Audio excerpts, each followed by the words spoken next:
En aquest vídeo responem una altra de les preguntes habituals quan pensem a fer-nos una casa de fusta. I això què? Tindrà molt de manteniment? L'hauré d'estar vernissant cada 2x3? Viure en una casa acabada en fusta és una mica com tenir un jardí. Si el vols tenir ben maco, l'has d'anar mantenint. Amb les cases passa el mateix, també amb les d'obra convencional. Algunes cases les has d'anar pintant cada cert temps, per exemple. Altres, en canvi, com les de formigó o obra vista, no requereixen pràcticament manteniment. Però què passa amb les cases de fusta? En primer lloc, hem de tenir clar que la fusta és un material viu i, com a tal, envelleix. Com nosaltres. I també com nosaltres podem decidir mínimament com ens prenem aquest envelliment. La fusta exterior, si és 100% natural i no té cap tipus de tractament, anirà canviant el seu aspecte amb el pas del temps. Compte, perdrà el seu aspecte inicial, però no les seves propietats estructurals. I aquí és on em temo que s'acaba la comparativa amb els humans. Anem a veure com afecta al pas del temps una casa de fusta, i ho veurem en detall amb la referència de la casa Bosch. Fixeu-vos-hi. Aquest és l'aspecte inicial de la casa Bosch. I aquest és el seu aspecte 4 anys després. On més notarem el canvi és en el seu color. Inicialment, la fusta és clara i lluminosa. En un parell d'anys pot pujar una mica de color. Amb el pas del temps, i per acció del sol i la humitat, anirà perdent color i s'anirà fent més grisosa. Això no és dolent, és només una qüestió estètica. Però si no ens agrada, sempre hi podem posar una mica de fre. Podem optar, per exemple, per fer un manteniment amb productes líquids.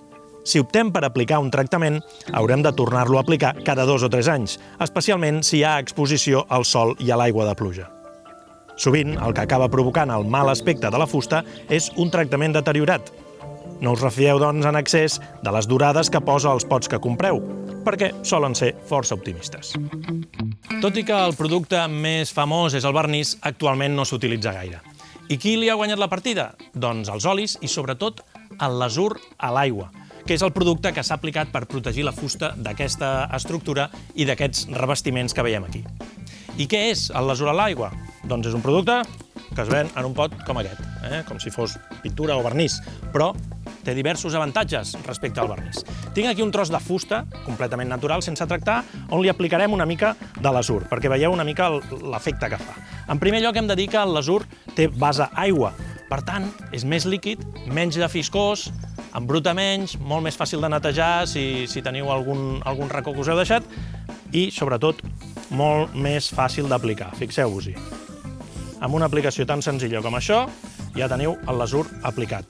Si us queda alguna goteta, la podeu netejar amb un drap, perquè no és com el vernís, que embruta tant. A més, té 2 avantatges més que no es veuen. El primer és que deixa respirar molt millor la fusta, millor que el vernís.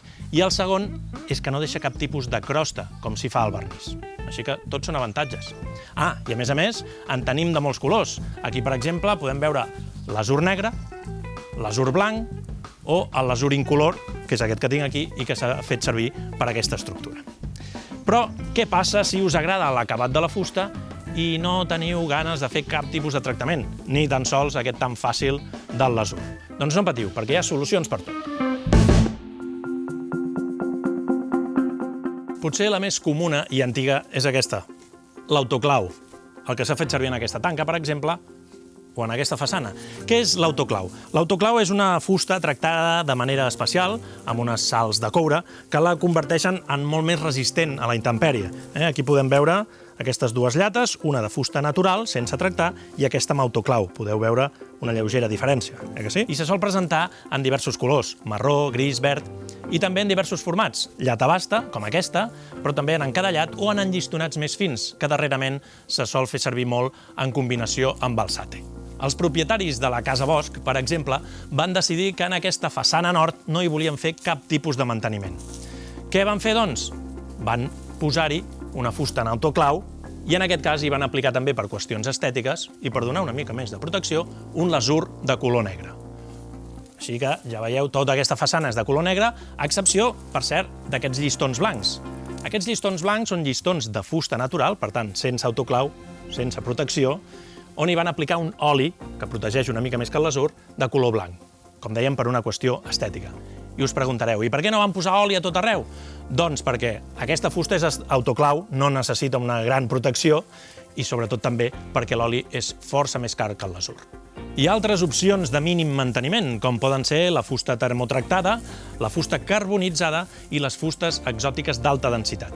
Totes elles són més resistents, però també més cares. Com dèiem al principi, triar fusta és triar un material viu.